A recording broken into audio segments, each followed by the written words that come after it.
Yo, what's up? Today I'm going to be doing a mid drop fade tutorial with the curls on top. So you want to start off by clipping up the hair just to get it out the way so it makes the fade a lot easier to work with. And once you have the hair clipped up, you're going to want to set in your bald guideline. And for this fade, I'm dropping it towards the front to leave some of that hook area. And then I'm making it about mid, and then I'm going to drop it towards the back. That's what the client asked for.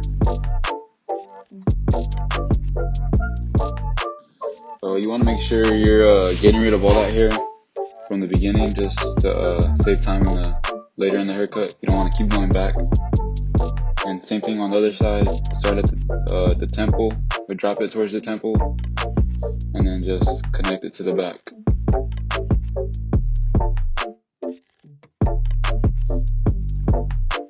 And then next, as you can see, I got my 3-guard, and I'm using that to clear my workspace, and I'm taking out almost all the way up, but I'm leaving about an inch at the top just to leave some weight in, and I'll use the clipper over comb at the end to blend that in.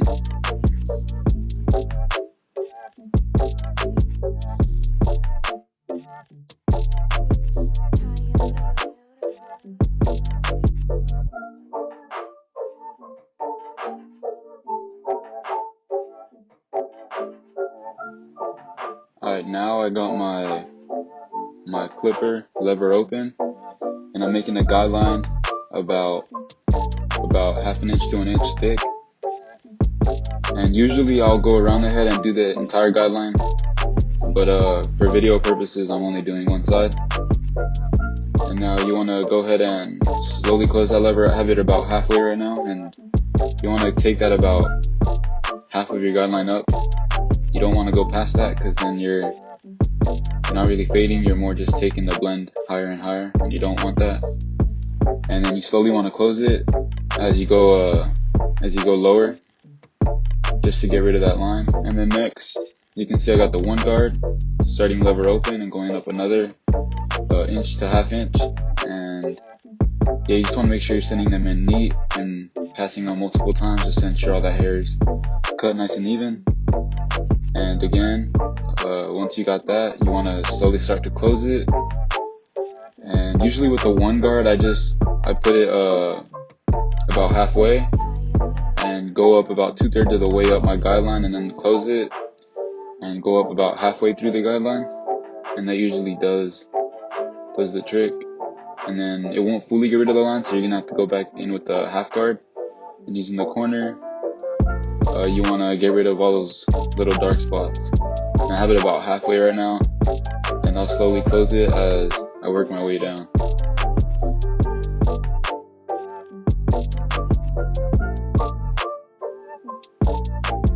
As you can see, the blend is coming out, not really needing too much to go back to the previous steps. So now I got my 1.5, and same steps, just going up about another inch. And with the 1.5, usually it's a lot easier to blend. So once I set in my first guideline, I go ahead and close it and blend a little more down, as you can see. And it may not get rid of the full line like it did in this instance, and you want to go back in with the 1-guard using the corner and get rid of any of those little dark spots you see. And now you could go straight to clip over comb, but I'm using the number 2-guard, going up another inch.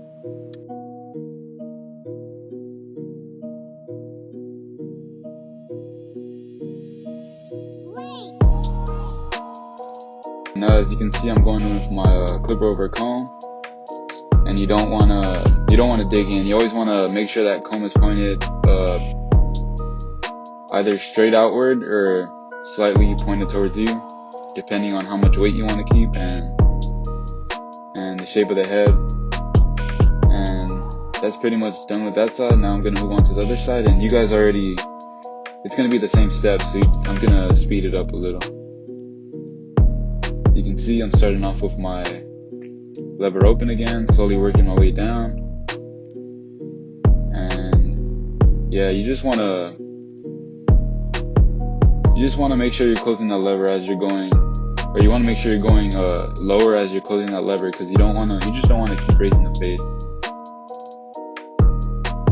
See, now I got my half guard, same thing.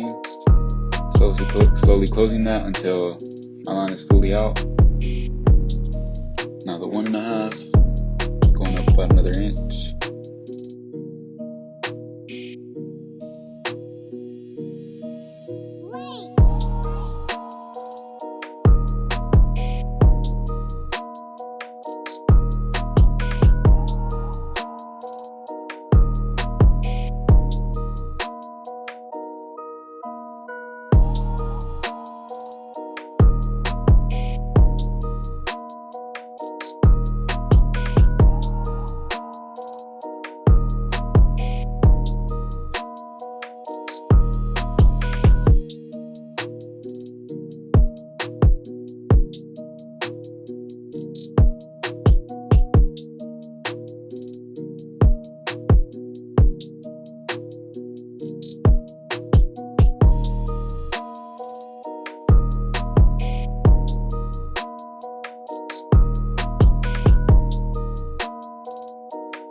Clip over comb just to set a foundation, but I'm gonna go back in with the thinning shear just to get rid of any of those little dark spots.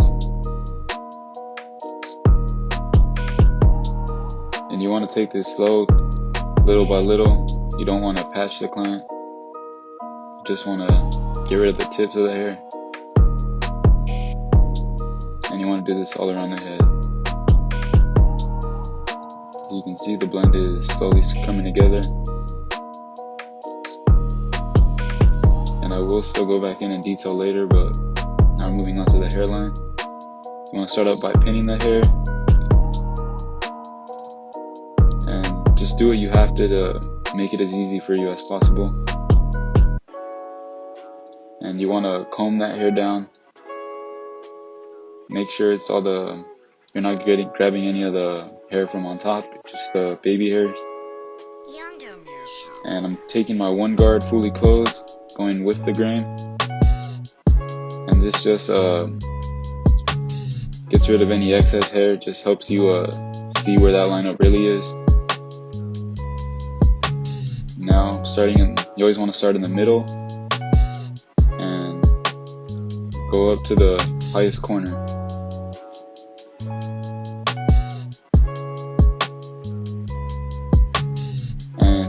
You don't just want to pass it one time, you always want to make sure you're tapping each line multiple times just to make sure it's as straight and crispy as possible. And use your ankles. As you can see, I flipped that clip over just to help me see where I'm going to put that sideline in. And now for that C-cup, you want to set in the corner of that C-cup, and then just using the corner, you want to go ahead and make that nice little arch.